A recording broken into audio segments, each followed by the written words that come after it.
नमस्कार, आप देख रहे हैं सिटी पोस्ट लाइव और मैं हूं आपके साथ पूजा शर्मा। पूर्व सीएम जीतन राम मांझी के बेटे संतोष सुमन मांझी ने नीतीश के कैबिनेट से इस्तीफा देकर बिहार की राजनीति में हलचल पैदा कर दी है।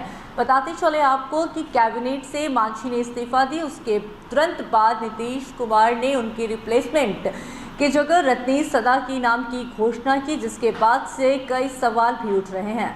बताते चले आपको कि चिराग पासवान ऑलरेडी बीजेपी के साथ है। ऐसे में अगर मांझी बीजेपी के साथ जाते हैं तो जो महादलित है, दलित की जो गोलबंदी है वो बीजेपी के साथ जा सकती है, बीजेपी के पक्ष में जा सकती है।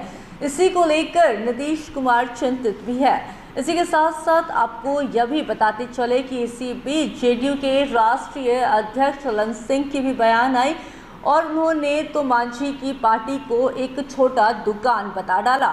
मांझी के बारे में उन्होंने कहा कि मांझी जो छोटा छोटा दुकान चलाते हैं, ऐसे में अगर वो अपना दुकान जेडीयू के साथ अगर मर्ज कर लेते हैं तो इसमें बुरा ही क्या है।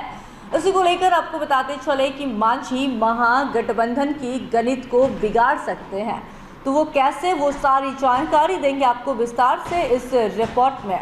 जेडीयू के राष्ट्रीय अध्यक्ष ललन सिंह ने कहा कि अभी देश एक अलग मिजाज के साथ संविधान और लोकतंत्र बचाने की लड़ाई लड़ रहा है। पूरे देश की पार्टियां एक हो रही है, 17 पार्टियां यहां आ रही है। पूरे देश में विपक्ष एकजुट होकर बीजेपी के खिलाफ लड़ेगी। इधर मांझी साहब अपनी अपनी दुकान चला रहे हैं। छोटी छोटी दुकान चलाने से क्या फायदा। इसी वजह से जीतन राम मांझी को पार्टी के विलय करने की बात कही गई, तो इसमें बुरा क्या। जीतन राम मांझी ने पलटवार करते हुए कहा कि हमने सियासी जीवन में कभी भी ऐसे हथकंडे नहीं अपनाए। मेरी पार्टी कोई दुकान नहीं बल्कि जनता की सेवा करने के लिए एक मंच है। हमने मुख्यमंत्रित्व काल में जो भी 34 बड़े फैसले लिए उसको लागू कराने के लिए ही पार्टी का निर्माण किया और लगातार नीतीश कुमार का समर्थन किए। लेकिन अब पानी नाक से ऊपर चढ़ गया है जो बर्दाश्त के बाहर है। उन्होंने कहा कि ललन सिंह के कहने या नहीं कहने से क्या होता है, 23 के बाद आप लोग देखिएगा कि हम क्या करते हैं। कहने को भले ही जनता दल यूनाइटेड के राष्ट्रीय अध्यक्ष ललन सिंह बोल गए कि छोटी दुकान, मगर नीतीश सरकार की तरफ से जो मंत्री परिषद विस्तार की सूचना आनन फानन में दी, वो महागठबंधन सरकार के भीतरी डर को उजागर कर गया। 16 जून को नीतीश कैबिनेट का विस्तार करने की बात सामने आ रही है। नए मंत्रियों को शपथ दिलाने के सुबह 10:30 बजे का समय तय किया गया है। सोनवर्षा से विधायक रत्नेश सदा का मंत्री बनना तय बताया जा रहा है। मंत्री परिषद विस्तार को लेकर यह कहा जा रहा है कि 4 और लोगों को नीतीश कैबिनेट में शामिल किया जा सकता है, जिनमें 2 आरजेडी कोटे से, 1 कांग्रेस और 1 जेडीयू के विधायक को मिल सकता है। एनडीए के साथ पहले से ही लोजपा रामविलास के राष्ट्रीय अध्यक्ष चिराग पासवान मौजूद हैं। एनडीए के साथ जीतन राम मांझी और चिराग पासवान एक मंच पर आ जाने से दलित मत की गोलबंदी होगी।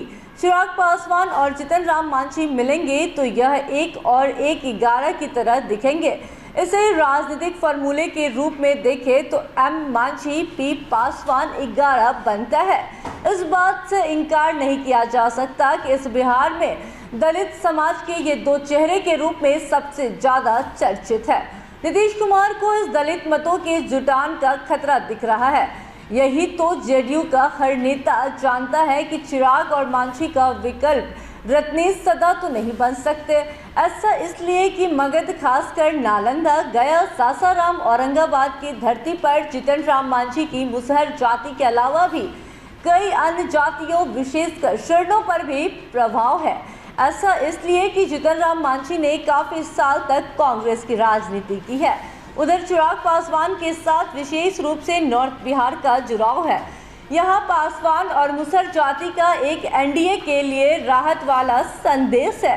पर क्या रत्नेश सदा इस डैमेज कंट्रोल के सही पात्र है, ये तो आगामी चुनाव परिणाम के समय ही तय होगा। तो फिलहाल के इस खबर में बस इतना ही। तमाम छोटी बड़ी जानकारी के लिए देखते रहें सिटी पोस्ट लाइव। इस वीडियो को लाइक करें, शेयर करें और चैनल को सब्सक्राइब करना ना भूलें। धन्यवाद।